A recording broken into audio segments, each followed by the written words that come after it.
আজকে প্রশাসনে বিভিন্ন জায়গায় একটি ইসলামপন্থী রাজনৈতিক দলের লোকজনদেরকে খুব কৌশলে নানাভাবে তাদেরকে বসানো হচ্ছে। যুগ যুগ ধরে জাতীয়তাবাদী শক্তিকে বিনষ্ট করা, ধ্বংস করার জন্য আন্তর্জাতিক সাম্রাজ্যবাদী আধিপত্যবাদীরা যেভাবে চক্রান্ত করে, সেই চক্রান্ত এখনো থেমে নেই। তারই পথ ধরে গণতন্ত্রকে প্রতিষ্ঠা করেছেন আরেকজন ভয়ঙ্কর গণতন্ত্র হত্যাকারী হোসেন মোহাম্মদ এরশাদের কাছ থেকে। তিনি গণতন্ত্র প্রতিষ্ঠা করেছিলেন, উদ্ধার করেছিলেন তিনি দেশনেত্রী বেগম খালেদা জিয়া। যুগ যুগ ধরে জাতীয়তাবাদী শক্তিকে বিনষ্ট করা, ধ্বংস করার জন্য আন্তর্জাতিক সাম্রাজ্যবাদী আধিপত্যবাদীরা যেভাবে চক্রান্ত করে, সেই চক্রান্ত এখনো থেমে নেই।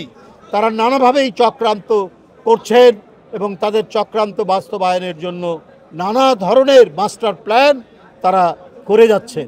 কিন্তু এদেশের জনগণ সব কিছু অন্ধকার দূরীভূত করে, সব কিছু অশুভ পরিকল্পনাকে প্রতিহত করেই এদেশে জাতীয়তাবাদের পতাকা, এই বাংলাদেশের স্বাধীন পতাকাকে নিশ্চিত করবে, এটাই সব সময় প্রমাণিত হয়েছে।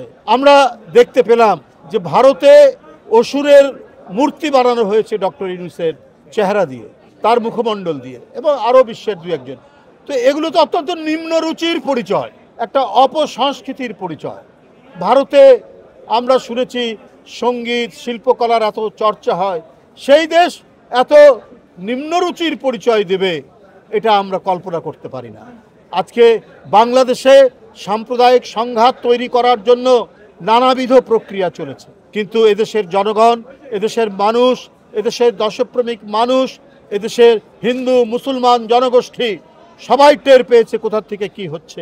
তাই সবাই একত্রিত হয়ে এবারের হিন্দু ধর্মাবলম্বী মানুষদের দুর্গাপূজা হয়েছে অত্যন্ত সাড়ম্বরে, অত্যন্ত উৎসাহ উদ্দীপনার মধ্যে দিয়ে তাদের উৎসব পালন করেছে, সকল ষড়যন্ত্রকে প্রতিহত করে। ভারতে যদি সেখানে মোদি সাহেব মধ্যযুগের অন্ধকার নামিয়ে নিয়ে আসেন, আমরা বাংলাদেশের মানুষ সেই অন্ধকার আমরা গ্রহণ করতে পারি না। সামনের ফেব্রুয়ারিতে যে অবাধ সুষ্ঠু নির্বাচন, জনগণ সেটির প্রত্যাশা করছে।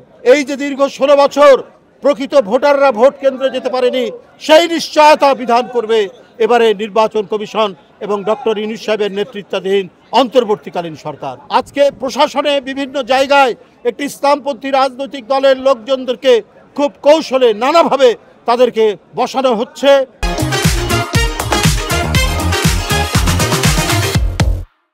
বসানো হয়েছে, এটা দিয়ে কিন্তু অবাধ সুষ্ঠু নির্বাচন হবে না।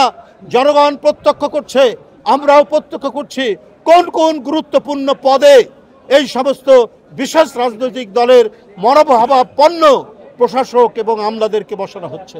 তারা কখনোই নিরপেক্ষ নির্বাচন হতে দেবে না। তাই আমি ডক্টর মোহাম্মদ ইউনূস সাহেবের প্রতি আমাদের আস্থা, দলের আস্থা সব রেখেই বলবো যে আপনারা এমন ব্যক্তিদের নিয়োজিত করুন যারা নিরপেক্ষ নির্বাচন করবে, কোনো দলের আজ্ঞাবহ হবে না।